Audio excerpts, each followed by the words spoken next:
5.1 प्रस्तावना। किसी भी समाज की सामाजिक आर्थिक समता व आकलन उसके प्राकृतिक तथ्य मानव संसाधनों की मात्रा एवं गुणवत्ता तथा उनके सर्वोत्तम जायोग से किया जा सकता है। इस क्षमता अमित जी प्राप्ति हेतु प्रधान चुनौती जहां एक तरफ विज्ञान एवं प्रौद्योगिकीय परिवर्तन तथा आर्थिक नीतिवाद है, इस तो दूसरी तरफ पारिस्थितिकी की गई राधाएं। विकास प्रक्रिया का विस्तार अपने सभी आयामों में ऐसा होना चाहिए जो पारिस्थितिकी व्यवस्था के अंतर्गत हो तथा अल्पकालीन एवं दीर्घकालीन दोनों ही दृष्टि से पर्यावरण तथा आर्थिक प्रतियों की सजगतापूर्वक संतुलित कर सके। इसके लिए क्षेत्र मात्र एकांतिवा एक्सक्लूसिव विकास योजना अपनाने के बजाय एक ऐसा संगठित चपागम अपनाया जाना चाहिए जो जंतर क्षेत्रीय अनुकूलताओं को ध्यान में रख सके। सतत विकास तथा गरीबी निर्धारण उभी नामय है जब हम अपनी प्राकृतिक संपदा जैसे जैव विविधता तथा जल संसाधनों का संरक्षण तथा पोषणकारी प्रबंध कर सकें। प्राकृतिक संसाधनों का सुचारू एवं बेहतर प्रबंध ही सतत विकास की कुंजी है। ग्रामीण क्षेत्रों में बसे निर्धन व्यक्ति अपनी आजीविका के लिए इन्हीं संसाधनों पर निर्भर करते हैं। आर्थिक सुधारों ने विकासशील देशों में जीवन की गुणवत्ता में भारी सुधार किया है, परंतु यह लाभ बहुत ही असमतल दृष्टि से हुआ है। नतीजा यह है कि विश्व की जनसंख्या का बहुत बड़ा हिस्सा अब भी अतिनिर्धन की श्रेणी में ही आता है। इसके साथ ही पर्यावरण अवनति तथा प्राकृतिक संपदा के दोहन से जो नुकसान हुआ है, उसने इन सभी लामी को नकारकर जीवन पोषक व्यवस्था को मारी नुकसान पहुंचाया है। सतत विकास की आवश्यकता निम्नलिखित विश्वाकड़ी से स्पष्ट हो जाती है। एक आने वाले 25 वर्षों में विश्व की जनसंख्या में 2 अरब व्यक्तियों की वृद्धि हो जाएगी। 2025 तक विश्व की लगभग 2/3 जनसंख्या अमाया जलजनाय क्षेत्रों में रहेगी। आगे आने वाले 40 वर्षों में खाद्य उत्पादन 2 गुना करना होगा, जबकि विश्व की लगभग 23% कृषि भूमि की आवंती हो चुकी है।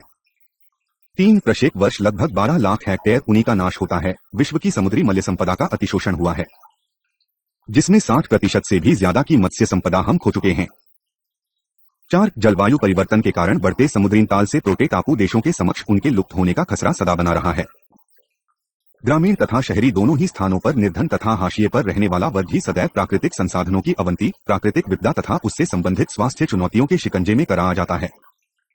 अब भी लगभग 1.5 अरब लोगों के पास स्वच्छ पेयजल तथा पर्याप्त स्वास्थ्य सुविधाएं उपलब्ध नहीं हैं। अस्वस्थ पेयजल वायु प्रदूषण से होने वाली क्षति तथा रोगवाहक बीमारियों विकासशील देशों में लगभग 25% घातकता तथा रुग्णता के लिए जिम्मेदार होती है। विकासशील देशों में अब इस सभ्य में जागरूकता बढ़ रही है। प्राकृतिक संसाधनों के ह्रास, अपनति को स्वास्थ्य पर प्रभाव तथा रातंत आजीविका का प्रश्न आज के व्यक्ति के लिए चिंता का विषय है। पर्यावरणीय घटक मानव समाज तथा आर्थिक स्तर पर भारी कीमत की मांग करते हैं, जिससे एक सतत एवं बेहतर जीवनसन की नींद को सासी चोट पहुंचती है। कई विकासशील देशों में पर्यावरणीय अवनति की आर्थिक लागत वार्षिक सकल घरेलू उत्पाद की लगभग 4% तक होगी। जैसा कि संयुक्त राष्ट्र पर्यावरण कार्यक्रम united nations environmental programme UNEP 1000 की रिपोर्ट में संकेत है, एक सही सुरक्षा अपनाने का समय तेजी से हाथ से निकल रहा है। और फिर भी इस समस्या के लिए हमारी पहुंच आर्थिक विकास के तीनों मुख्य क्षेत्रों कृषि, उद्योग एवं सेवाओं में सामान्यतया साधारण राशि से लिए जाने वाले निर्णय ऐसी स्थिति में विश्व वातावस्था के चरमराकर टूट जाने की आशंका से इनकार नहीं किया जा सकता। यह समझना कलित नहीं है कि जब विकास की मौजूदा प्रवृत्ति कृषि प्रधान विकास के बजाय कृषि पाण कर लिया है, उद्योग एवं सेवाओं की ही गई है, तब प्राकृतिक संस के दोहन की पति ने और भी भवानक है। 5.2 ऐतिहासिक परिप्रेक्ष्य तथा विकास के चरण। लगभग 8000 वर्ष पहले सभी व्यक्ति वन्य भोजन पर आश्रित थे। कुछ शिकार में माहिर में तो कुछ समुद्र तथा नदियों तालाबों में मछली पकड़ा करते थे। शेष अन्य व्यक्ति अनाज, बीज या फल, सब्जी इत्यादि जैसे खाद्यान्नों पर आश्रित थे। लगभग 8000 वर्ष ईसा पूर्व तक मनुष्य कृषि व्यवस्था के साथ बस गया। कृषि आर्थिक व्यवस्था लगभग सभी समाजों का भाग रही। ताबा, कार्य एवं लौह युग को फलस्वरूप प्रभावकारी वंत्री के आगमन से आर्थिक व्यवस्था का विकास हुआ। कपाल मसाली जाति के आपात का विस्तार हुआ। औद्योगिक क्रांति में उत्पादन की क्षेत्र में नए आयाम खोल दिए, जिसकी फलस्वरूप उपनिवेशवाद के द्वारा नए बाजारों तथा प्राकृतिक संसाधनों की खोज शुरू हुई। औद्योगिकरण की प्रक्रिया से उत्पादन की गति तो मिली, परंतु इस अधिवा मात्रा में उत्पादन ने प्राकृतिक संसाधनों के तीव्र तथा वापरवाह चौहन के युग का आरंभ कर दिया। औद्योगिकरण के इसी प्रारूप को उन उपनिवेशों ने अपना लिया जो बाद में स्वतंत्र विकासशील देश बने।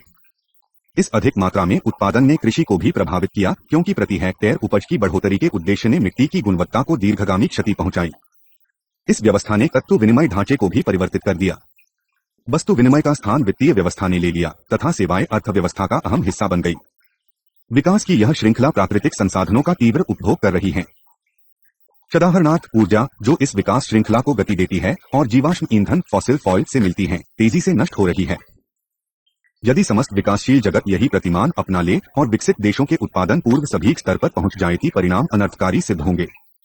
इसके दुष्प्रभाव पारिस्थितिकी व्यवस्था की पूर्ण रूप से अतिसर्त कर सकते हैं तथा आने वाली पीढ़ियों के लिए इस पृथ्वी को असत्कारशील एवं अशरणीय ग्रह में परिवर्तित कर सकते हैं। 5.3 सतत विकास के क्षेत्रवाद परिमाप। सतत विकास के वे परिमाप जो सततशीलता अथवा सतत विकास कार्य को मापते हैं संकेतक कहलाते हैं। इन संकेतकों में पर्यावरणीय, आर्थिक तथा सामाजिक तत्व शामिल हैं। निम्नलिखित की ओर इशारा करते हैं।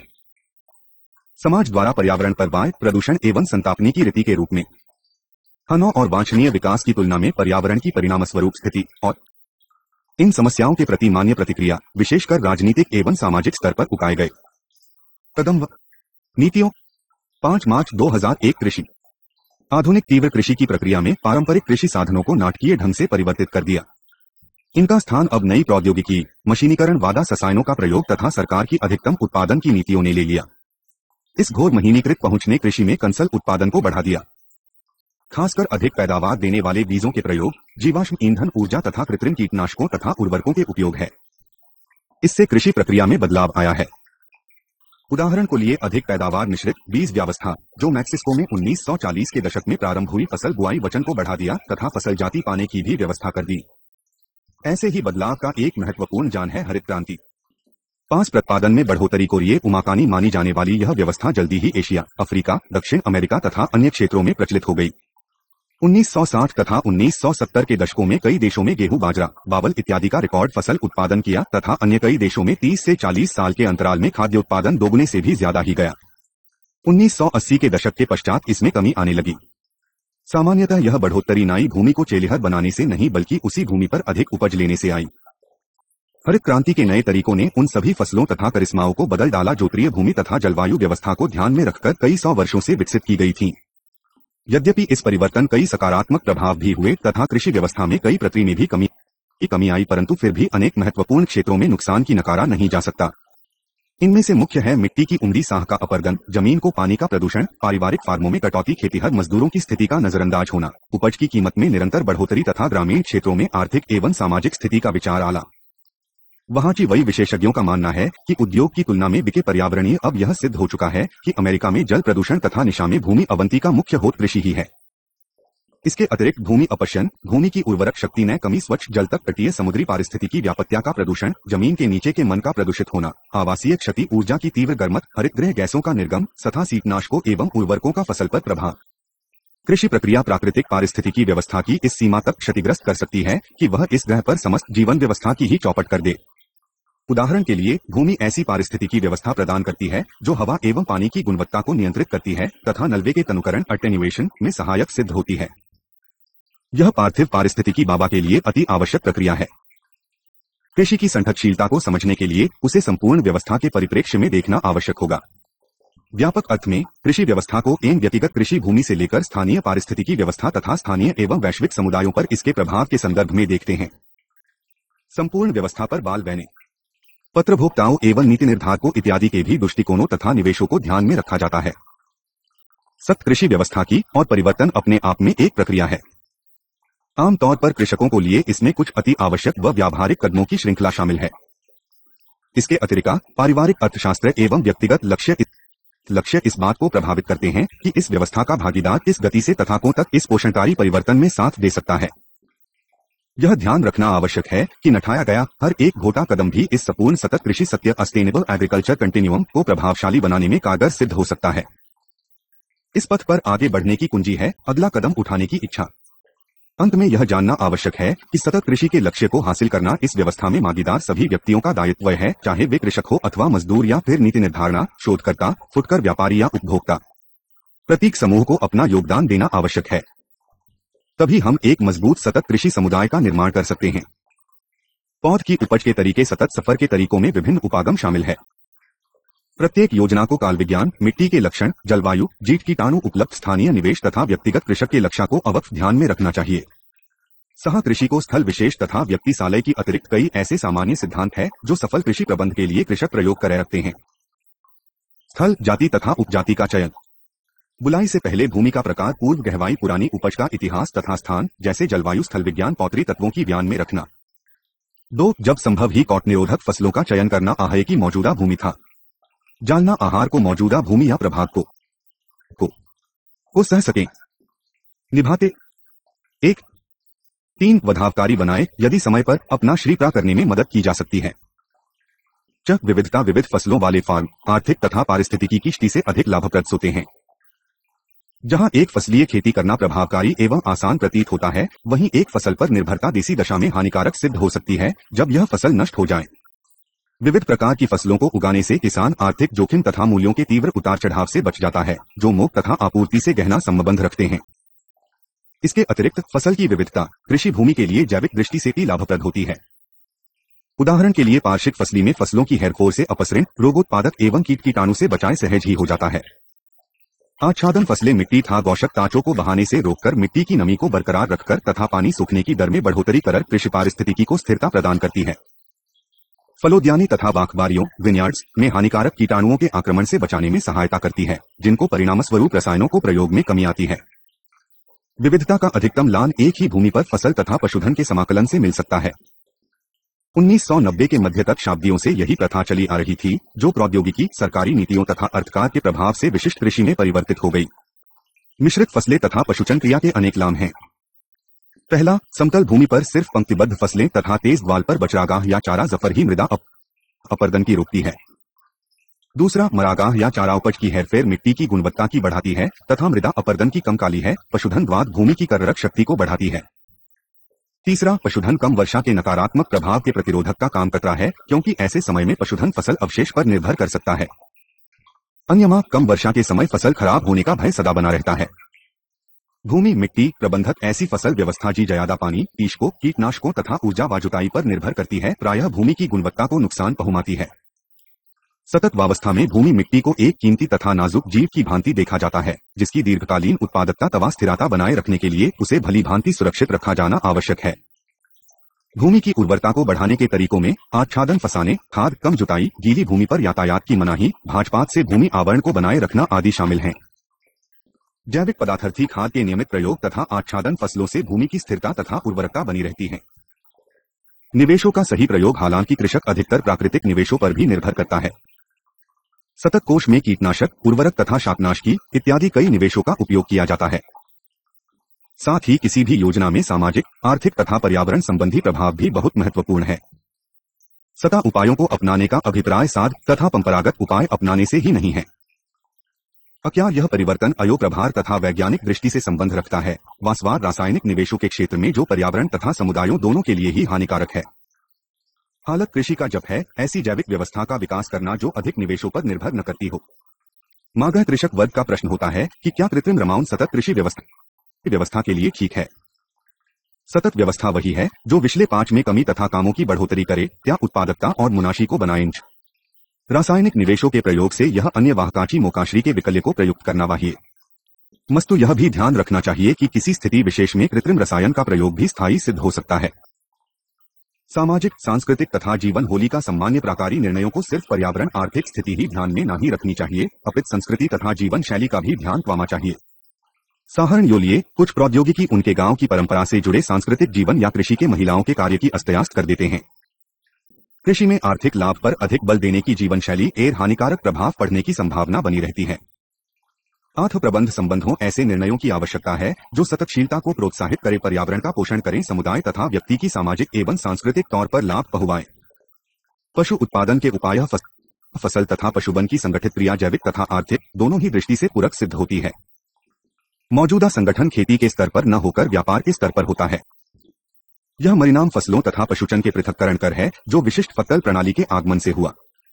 इसके बावजूद यह सराहनीय है कि बहुत से किसान अब भी संगठित फसल तथा पशुधन प्रक्रिया को अपनाते हैं। कुछ आवश्यक बात को पशुधन उत्पादों को ध्यान में रखनी चाहिए नीचे दी गई हैं। पशुमयन पशु उद्योग पशु फार्म संसाधनों के अनुरूप होना चाहिए। पशु उत्पादन के लिए फार्म की क्षमता जैसे भोजन, लवायु पर निर्भर करता है कि किस पशु का उत्पादन कीटनाशकों, नाइट्रेट तथा सिलेनियम द्वारा परिसह एवं सूखे क्षेत्रों की समस्या बन जाता है, जहां पानी कन्यल फसल की जड़ क्षेत्र तक सीमित है। पक्की मालियों से पानी तथा लवण को हटाया जा सकता है, परंतु यदि इसकी निकासी सही नहीं है कि पर्यावरण पर दुष्प्रभाव पड़ सकता है, क्योंकि जहां भी यह पानी जमा होगा वहीं प्रदूषण का खतरा खड़ा हो जाएगा। लवण प्रतिरोधक फसलें, कम मात्रा में सिंचाई व्यवस्था तमाम अन्य प्राबंधिक प्रौद्योगिकी करालों पर खारेपन के प्रभाव को कम करने के कुछ अस्थायी तरीके हैं।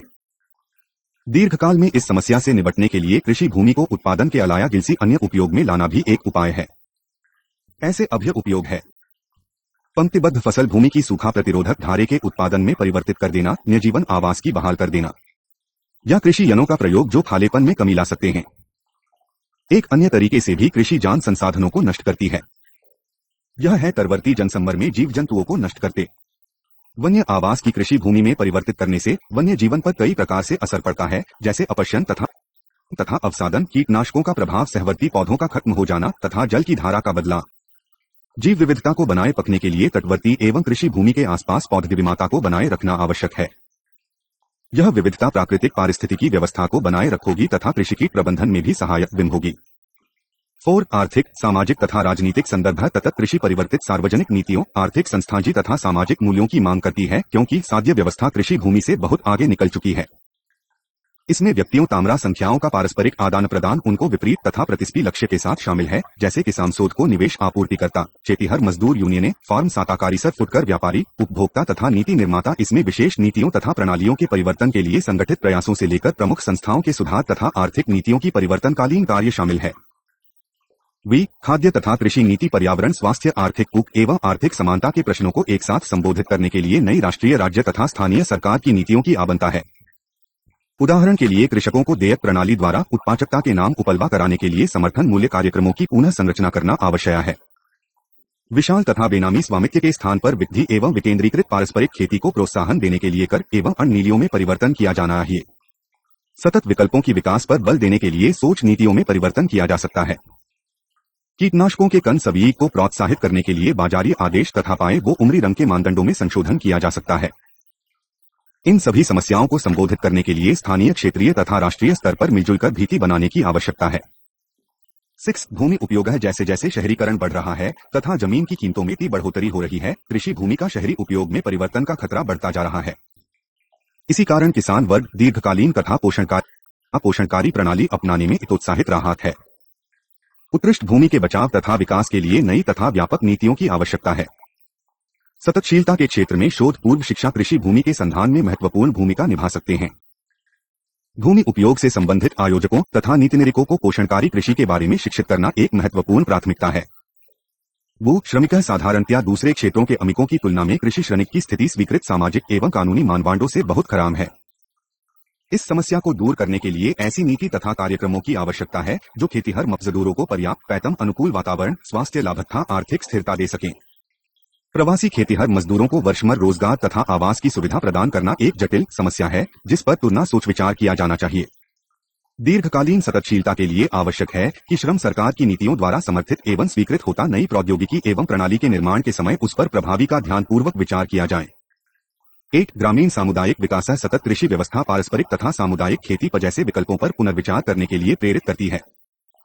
ग्रामीण समुदायों की सुदृढ़ एवं स्वस्थ अर्थव्यवस्था के लिए पारंपरिक भूमि पर विविध कृषि उत्पादन आवश्यक है। ऐसी सतत नीतियों को अपनाने से ग्रामीण बेरोजगारी की समस्या, शिक्षा, स्वास्थ्य तथा सांस्कृतिक आवश्यकताओं की पूर्ति की जा सकती है।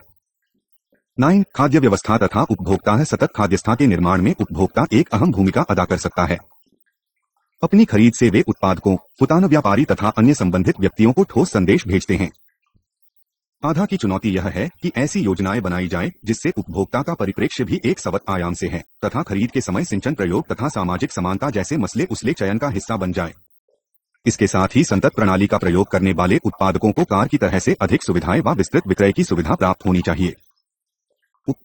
उपभोक्ता मूंढकर व्यापारी, उत्पादक तथा अन्य संबंधित समुदायों को बीच बातचीत आरंभ कराने का एकमात्र तरीका है। खास व्यवस्था के सुधार के संबंधित सार्वजनिक गंधी का आयोजना ऐसे सार्वजनिक मनन्य कई महत्वपूर्ण समस्याओं के लिए नहीं प्रभावकारी सिद्ध हो सकते हैं, जैसे नई नीति का सुझाव, पारस्परिक विश्वास, दीर्घकालीन दृष्टिकोण। 4. सतत पोषणकारी कृषि संकेतक। पोषणकारी कृषि मानदंड परिधापना की दिशा में कृषि संकेतक पहला मुख्य कदम है। प्रत्येक मुख्य संबद्धक के मार्ग विशिष्ट पहिलेस मेनोमिब्लो संकेतक परिभाषित है।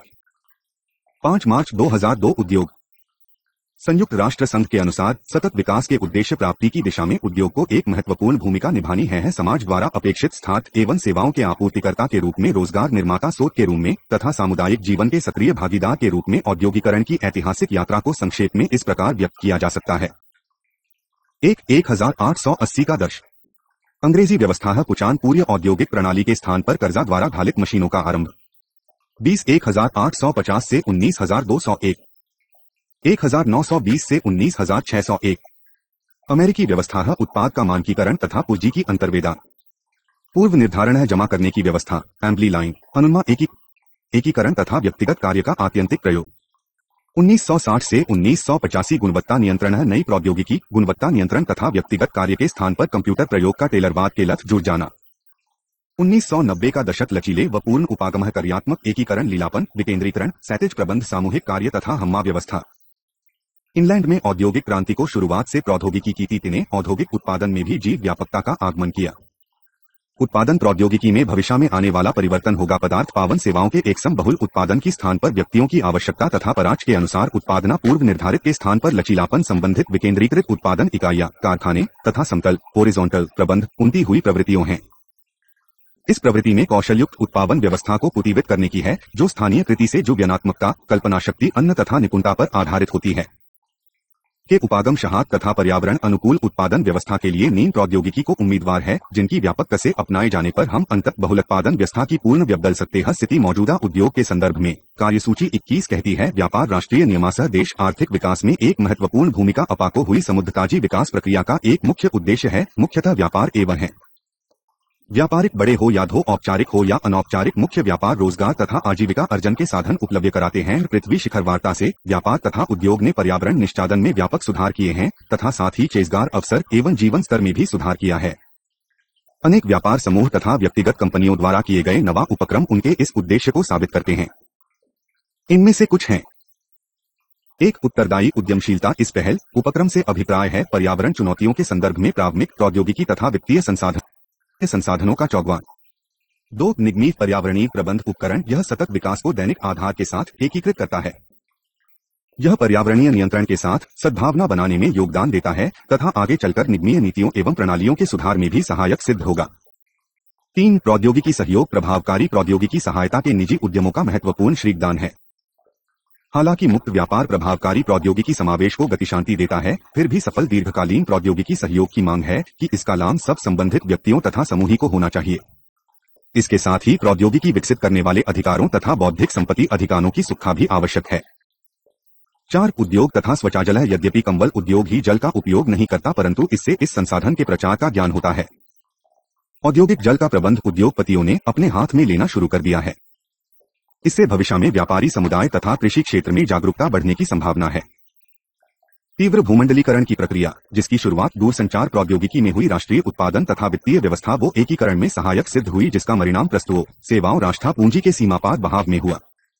सतत विकास पर हुई विश्व शिखर चार्ज world summit on sustainable development WSSD के परिणामस्वरूप विभिन्न देशों में संयुक्त राष्ट्र पर्यावरण कार्यक्रम यूनाइटेड नेशंस एनवायरनियम प्रोग्राम UNEP करा आयोजित कार्यकालों के अंतर्गत वैश्विक तथा क्षेत्रीय विकास में उद्योगों की भूमिका को उजागर किया गया।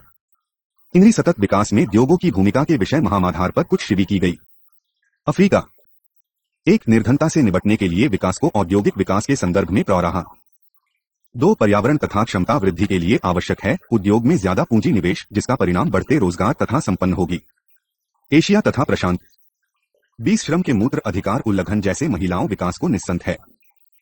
इन समस्याओं के समाधान के लिए उपयुक्त का निर्माण तथा यूरोप तथा उत्तरी अमेरिका 1. सततशीलता की अभिवृद्धि के लिए उद्योग की मांग है स्पष्ट तथा निरंतर उद्देश्य प्राप्ति।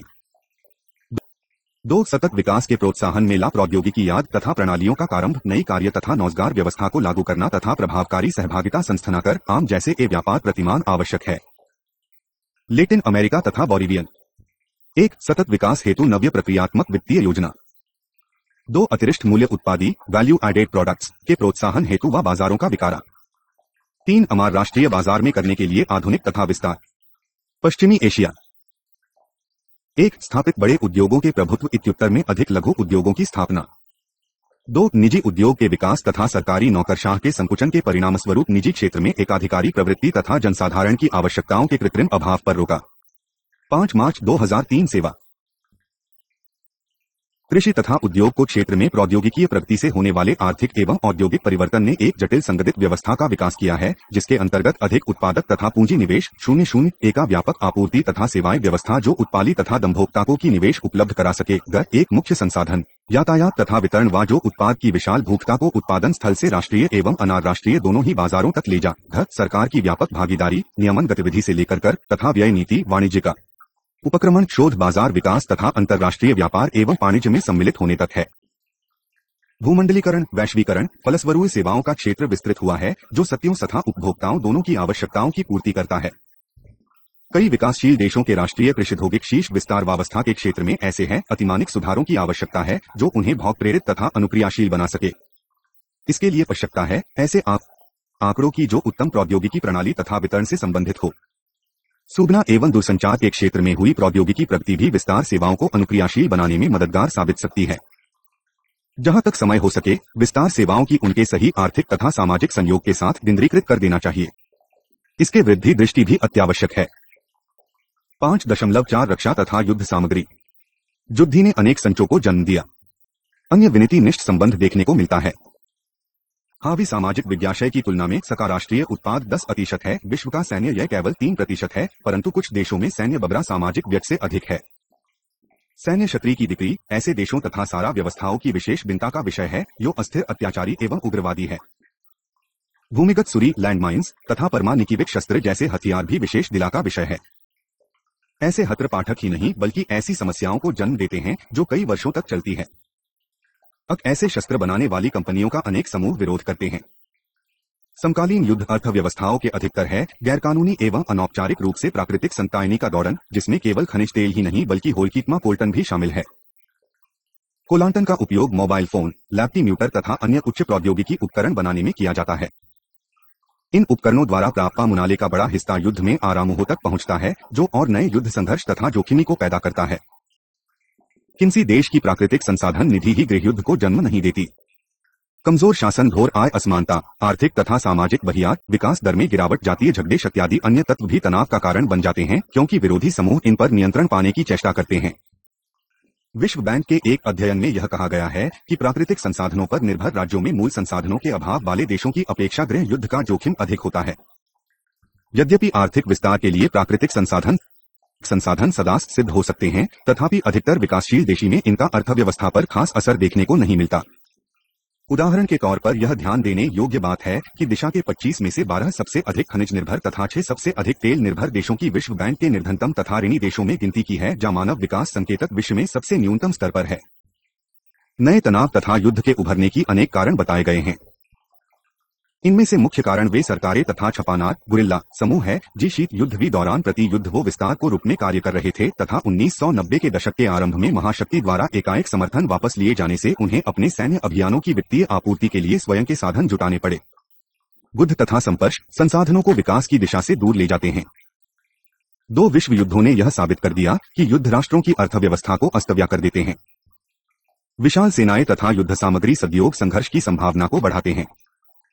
इस सैन्य बल को प्रत्यक्ष व परोक्ष रूप से प्रयोग करने की जाल का राष्ट्रीय संसाधनों की सामाजिक विकास के बजाय सैन्य तथा व्यापार की तरफ मोड़ देती है। सत्य विकास की प्रगति के लिए यह एक अत्यंत चिंता का विषय है। 5.5 आराम सुविधा की खोज। The Peoples. सुविधाओं की प्रकरण कई प्रकार से अभिव्यक्त। प्राप्ति तथा विश्वसनीय खाद्य आपूर्ति की। University. व्यक्ता सुरक्षित तथा पर्याप्त जल की बलम।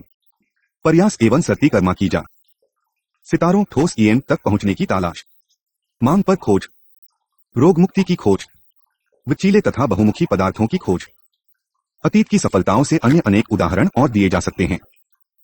इनके अंतर्गत हम देखते हैं कि सूक्ष्म खोज जैसे अभिकल्पक अणु, डिजाइनेक मोलिक्यूल्स, आणविक शहर पर निर्माण, मोलिक्यूलर लेवल फैब्रिकेशन, अनिकल्पक जीन, एक विप पर प्रयोगशाला, नैनी टेक्नोलॉजी, जीवोमिक्स तथा पूरक खोज जैसे सतत भविष्य, पर्यावरण सुसार, प्रदूषण से बचाव, ग्रीन हाउस में कमी, सतत विकार आते हैं। इन तलाशों की प्रक्रिया में हमें स्वप्नद्रष्टा, आविष्कारक, निर्माता, उद्यमी, प्रबंधक, नीति निर्धारक इत्यादि जैसी विभिन्न चुनौतीपूर्ण भूमिकाएं निभानी होंगी। हम अपनी भूमिका अपनी जीवन शैली को अनुसार निभाते हैं जो संतत विकास के अनुरूप भी हो सकती है तथा नहीं भी। 5 मई 2001 जीवन शैली तथा उपभोक्तावाद। बाजार आधारित अर्थव्यवस्था के साथ जुड़ी पोस्था जीवन शैली की समस्याओं की बहुत समय से उपेक्षा हुई है। उपभोक्तावाद की सबसे बड़ी कीमत सतत विकास की अवहेलना है, क्योंकि इसका संबंध प्राकृतिक संसाधनों के उपभोग से है। बाजार अर्थव्यवस्था में उपभोक्तावाद इस मान्यता पर आधारित होता है कि उपभोग में बढ़ोतरी से ही बाजार का विकास होगा। अर्थ बाजार आधारित व्यवस्था में उपभोक्तावाद की परिभाषा तथा पर्यावरण पर इसके प्रभाव एवं मूल्य पर कोई ध्यान नहीं दिया जाता। केवल राजनीतिक तथा पारिस्थितिकीय व्यवस्था के परिप्रेक्ष्य में ही उपभोक्तावाद की ये समस्याएं उभरकर सामने आती हैं। यदि उपभोक्तावाद ऐसे चलता रहा तो आर्थिक भूमंडलीकरण पारिस्थितिकी तथा पर्यावरण को और विकृत बना देगा। उपभोग का उच्च उत्तर निश्चित ही हमारी प्रकृति का मुख्य हत्या है। आमतौर पर मानवता की कल्याण की अवधारणा उसकी मूर्ति से संबंधित होती है जो समाज के मूल्यों पर आधारित है। बाजारीय अस्थायी जानबूझकर बलपूर्वक पैक की प्राप्ति है जिससे बाजार का विकास हो। आर्थिक विस्तार हेतु उपभोक्तावाद में लोगों का विश्वास एक मुख्य तत्व है। यदि हम समाज को कंबल उपमीन स्तर की दृष्टि करना चाहते हैं कि संतोष एवं सुख की दृष्टि से, तो सतत विकास सिर्फ एक खोखला सिद्धांत बनकर जाएगा। क्यों महम कवाकर स्वयं से पूरे की क्या आज का चमोक्यावाद ही हमारी मांग है? क्यों हमारी दौना दिन प्रतिदिन अधिकाधिक उपभोक्तावाद की ओर है? ऐसे में यह दिन दूर नहीं जब उभा की समस्या इतनी बड़ी एवं जटिल हो जाएंगी कि हम उनकी कल्पना भी नहीं कर सकते। क्या हो सादा जीवन शैली अपनाने के विषय में नहीं सोचना हमें प्रमित कहीं किया जाता है कि अर्थव्यवस्था निरंतर कैसे बनी चाहिए, परंतु सोचना यह है कि किस ओर। क्या हमारे पास कोई और विवाला नहीं है? जीवन पौती से संबंधित कुछ तो सतत जीवन शैली क्या है? इस प्रश्न का उत्तर अपनी अरुणाति के सदमे में ही दिया जा सकता है। प्रत्येक व्यक्ति के लिए इसका उत्तर भिन्न नहीं होगा, परंतु फिर भी हम कुछ आधारभूत निर्देशों का सुझाव दे सकते हैं। यह भौतिक तौर पर एक सतत एवं नैतिक जीवन का ढांचा है। इसे हमें स्थानीय रीति रिवाज तथा संस्कृति के अनुरूप अपने अनुसार करना है। एक सोच विचार पूर्वक खाना। समृद्ध देशों में अच्छे जीवन के लक्षण ताजा भोजन, कम मांग तथा संसाधित खाद्य पदार्थों को न खाना गाने जाने लगे हैं। यह फैशन कम से कम एक बार भी अपनाने सायफ लगता है। हालांकि इसे मात्र चलन समझकर न अपनाएं। जब भोज्य वस्तु का बधन करें तो स्वयं से निम्नलिखित क्षणा प्रश्न पूछे। एक, क्या इस भोज्य वस्तु के उत्पादन में पशुओं को अनावश्यक पीड़ा सहनी पड़ी? 2, या फिर किसी अन्य मालय को पीड़ा कष्ट सहना पड़ा? 3, भोजन कहां से आया? निकट फार्म से? जीवना घर को निकट हो जराना बेहतर। 4, भोजन का उत्पादन कैसे हुआ? 5, क्या इसको उत्पादन में कीटनाशक उर्वरकों का प्रयोग हुआ? 6, क्या भोजन में आनुवंशिक रूप से परिवर्तित जीन जेनेटिकली मॉडिफाइड ऑर्गेनिजम्स पीने की संभावना है, जैसे मोटी के तैयार सोयाबीन? भोजन पर हुए व्यय की प्राथमिकताओं की ओर ध्यान देना भी जरूरी है। निर्धन व्यक्ति के पास अधिक विकल्प नहीं है, परंतु समृद्ध व्यक्ति अपनी आय का बक भाग आराम, तंबाकू, शराब, भ्रमण आदि पर व्यय करता है। क्या हम एवं निजन पर अधिक नहीं कर सकते? दाने की ऐसा भोजन जी सतत कृषि द्वारा पैदा किया गया हो। अवार ताजा, अदूषित तथा स्वस्थ भोजन लेने से हम स्वयं की ही स्वस्थ रखते हैं वर सतत विकास का समर्थन मीको है। 2, सोच विचार पूर्वक खरीदारी। स्थानीय बाजार से खरीदनी करना पैदल या साइकिल पर सेहत के लिए लाभकारी है, क्योंकि हम सभा व्यायाम नहीं कर पाते। लेबल पर दृष्टिपात। पहना हुए भोज्य पदार्थ पर नहीं लेबल होना चाहिए। भोजन कब, कैसे, कहीं बना या पैदा किया गया है, इसकी जानकारी लेबल पर होनी आवश्यक है, ताकि चमकिया को सही चयन या सतत करने में मिले। तत्मादित पदार्थों का चयन शीश समझाकर करें। ने पूर्वपर्या पत्रिका जी काई पद्माओं के बारे में संधि जानकारी नहीं देती हैं रहें। स्वर्य से प्रश्न करें कि इसकी आवश्यकता है या इच्छा। 3, सोच विचार कर बैंक का चयन। पूंजी निवेश के लिए निवेशक बैंक का चयन के पास पूंजी रखने से आपसे रोकते कि आपका पैसा ऐसे कार्य में निवेशित होगा जो विश्व एवं समचुद्योग का समर्थन करता हो। यदि आप सकियर से एवं सहकारी उद्यमों के लिए पूंजी देते हैं, यह आपकी इस पर निर्भर है कि आप निवेश पर याजना बाकी नहीं। 4, सोच विचार कर मतदान। अपनी राजनीतिक शक्ति का प्रयोग माती करें। सीता को प्रोत्साहन देने के लिए अपनी सरकार पर दबाव कर रथाशीलता की समर्थक हो। कुछ कर व्यवस्थाएं धीरे धीरे लोगों की अपेक्षा संसाधनों पर कर का भार डालती है। इसका जाम यह है कि कंपनियां कम वेतन पर नौकरी दे सकती है, वहां अधिक व्यक्तियों को रोजगार मिल सकता है। परंतु हमें शीघ्र परिवर्तन चाहिए, जैसे कारपूल को प्रोत्साहित करने के लिए कारों पर अत्यधिक कर व्यवस्था तथा अन्य जुर्माना। प्राकृतिक संसाधनों का सोच विचार कर प्रयोग। यदि हम भविष्य की ओर नजर दौड़ाएं तो ज्ञात होगा कि हमारी आने वाली पीढ़ियों के लिए हम कुछ नहीं बचा पाएंगे। इसलिए यहाँ विचार करना आवश्यक है कि आप जी कुछ भी प्रयोग करते हैं, क्या यह प्रत्यक्ष या अप्रदूषण फैलाता है तथा क्या उससे जलवायु परिवर्तन होता है। नवीकरणीय चुक उपयोग अथक ऊर्जा के बारे में तत्साह रखना चाहिए। अपने सौरतापन तंत्र का निर्माण करें या स्थापित कराएं। हम यह अथवा इसी प्रकार की अन्य संतत प्रौद्योगिकी अपना सकते हैं। ऐसी प्रौद्योगिकी से हम सर्जा का सतत प्रयोग कर सकते हैं। समझता है कि हमारा समस्त औद्योगिक एवं आर्थिक केंद्रीय ऊर्जा मूर्ति तथा तेल संशोधन पर आधारित है। फिर भी नए उद्योगों के लिए व्यापक अवसर हैं कि वे सौर ऊर्जा को प्रत्यक्ष तापन, सौर प्रकाश वोल्टिमा, ज्वार माटा, बायोगैस, शीघ्र जगने वाली लकड़ी, सा से प्रयोग करें। अपनी सरकार स्थानीय या राष्ट्रीय को प्रोत्साहित करें कि ऊर्जा के सतत उपयोग की प्रणाली का आराम करें। इस और कदम हमें स्वयं ही उड़ाने होने, ऐसी उम्मीद न रखें कि कोई और आकर हमारे लिए कदम उठाएगा। सोच विचार कर संवाद प्रक्रिया को जागे बढ़ाने के लिए अपना विखार रखने के साथ हमें दूसरों मित्र पड़ोसी, स्थानीय समूह नेता, व्यापार निगम, धार्मिक समूह को भी विचार व्यक्त करने का अवसर देना चाहिए। हम सभी लोगों को इस प्रक्रिया में शामिल होना है। भागीदारी नहीं अधिकार ए शक्ति प्रामाडोगी। अगरवा की जानकारी बिया का समाधान निकाले। रथानीय विधानों की अभिव्यक्ति हेतु मम शुरू करे जिससे समुदाय की भावना का विकास हो। 5 मई 2002 ऊर्जा विका के जैसे संसाधन 1 करोड़ हैं। मीर के अनुकार जाने से 45 त्रिजैनेने में हुई पथी शिवार 1992 संगति प्रदूषण निवारण एवं नियंत्रण सम्मेलन integrated pollution prevention and Conrad IPPC जलवाष्पा 7 विकान पर हुए अन्य जई सम्मेलन और जीने यन की लागत से पर्यावरणीय समस्याओं जैसे अम्लीयता हरितगृह प्रभाव को ही करते ही जारी संदर्भ में हुए जोटो शतक में भी कार्बन डाइऑक्साइड को विसरण को घटाने पर बल दिया गया। और यह तभी हो सकता है जब नवीकरणीय ऊर्जा के स्रोत का प्रयोग निष्ठापूर्वक किया जाए। आधुनिक कृषि ऊर्जा के अनुकरणीय जिनक पुनः उपयोग नहीं हो सकता है, संसाधनों पर निर्भर करती है, विशेष पेट्रोलियम उर्वरक या सिंचाई पंथी पहा इन असंसाधनी का निर्प्रयोग बनाए रखना असंभव है। वस्तु यह निर्भरता अचानक काम करना भी आर्थिक रूप से हानिकारक एवं अव्यावहारिक सिद्ध होगा। सतत कृषि व्यवस्था में ऊर्जा की संसाधनों पर निर्भरता घटती जाती है तथा इसके स्थान पर आर्थिक व्यवहार्यता का ध्यान रखते हुए नवीकरणीय संसाधनों का प्रयोग बढ़ता जाता है। ऊर्जा के पक्ष में कृषि की दोहरी भूमिका है, कर्जा प्रोक्ता तथा कार्य उत्पादक के में। भौजम चक्र के प्रलोभ चरण पर कर्जा की आवश्यकता होती है। यदि हम बायोगैस, सौरकाजी, वायुकाली जैसी नवीकरणीय ऊर्जा का प्राधिस करें तो यह सततशीलता के क्षेत्र में महत्वपूर्ण श्रीम्यान होगा। आने वाली पीढ़ियों को खाद्य तुच्छा प्रदान करने के लिए आवश्यक है कि हम ऊर्जा के नवीकरणीय संसाधनों के प्रयोग को प्रोत्साहन दें, क्योंकि भविष्य में कृषक को अधिक मात्रा एवं बेहतर गुणवत्ता दोनों का ही ध्यान रखना होगा। औद्योगिक देशों में तो इस प्रवृत्ति को अपनाए जाने की दिशा में महत्वपूर्ण कदम उठाने की प्रक्रिया शुरू हो गई है। विकासशील देशों में जहां ऊर्जा की अपर्याप्त आपूर्ति है, नवीकरणीय ऊर्जा के संसाधनों का प्रयोग एकमात्र उपाय है। इसके अतिरिक्त कृषि एक मुख्य ऊर्जा उत्पादक भी बन सकती है। कृषि स्थल के पोषक चक्र हेतु कृषि अवशेष को यकर अतिरिक्त कृषि अवशेष को ऊर्जा में परिवर्तित किया जा सकता है। ऐसा करने से हम राष्ट्रीय ऊर्जा के संतुलन को बनाए रखने में विशेष भूमिका निभा सकते हैं। चीनी और बिजली के मिले जुले उत्पादन से ऊर्जा दिक् को महत्वपूर्ण लाभ होगा। विशेष रूप से ऊर्जा उत्पादन के लिए पैदा किया गया जैव पदार्थ, बायोमास, वास्कर पुनर्नवीकरण तथा भूमि पुनर्वास के संदर्भ में सतत कृषि व्यवस्था की दिशा में वीरा कायम है। कृषि के लिए तथा कृषि से ऊर्जा उत्पादन ऐसे विषय हैं जी वैज्ञानिकों तमाम नीति निर्धारकों का विशेष ध्यान मांगते हैं, क्योंकि जीवाश्म ईंधन के अनुकरण, पर्यावरणीय आरुकता, निररण के लक्ष्य आदि के प्रति राष्ट्रीय तथा अनाराष्ट्रीय प्रतिक्रिया तथा कई विकासशील देशों से मुक्त एवं निर्धनता का निवारण जैसी बड़ी एवं जटिल समस्याओं का समाधान इन्हीं के ऊपर